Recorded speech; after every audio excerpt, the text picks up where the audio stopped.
The fundamental unit of memory, neurons or genetic memory loci. Introduction. For decades, memory has been understood primarily as a function of neural circuits and synaptic connections.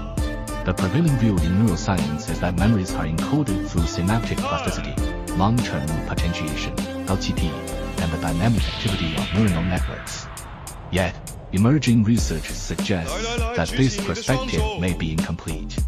Genetic and epigenetic modifications, such as DNA methylation, histone modifications, and non-coding RNA regulation may also play an essential role in storing and stabilizing memories.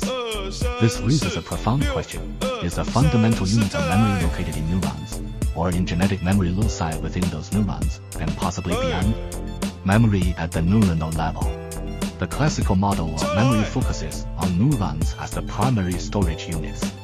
Synaptic plasticity, heavy in learning and subsequent discoveries in LTP and long-term depression, LTD, support the idea that changes in synaptic strength and code learning. Distributed storage, rather than being confined to a single neuronal region, memory is distributed across multiple brain areas, including the hippocampus, prefrontal cortex, and sensory cortices.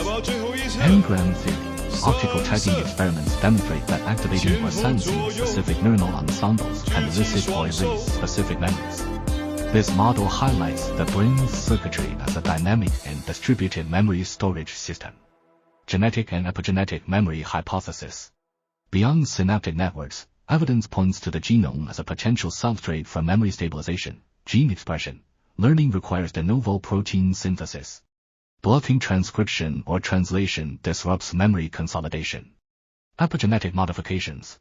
DNA methylation and histone modifications in hippocampal neurons have been shown to persist long after learning events, suggesting a molecular imprint of memory.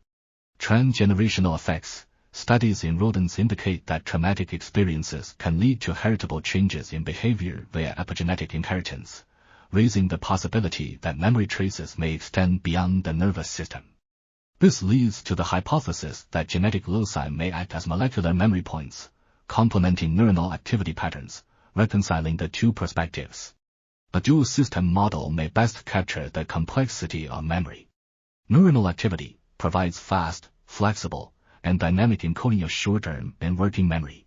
Genetic loci provide long-term stability and molecular reinforcement of memory traces through epigenetic modifications.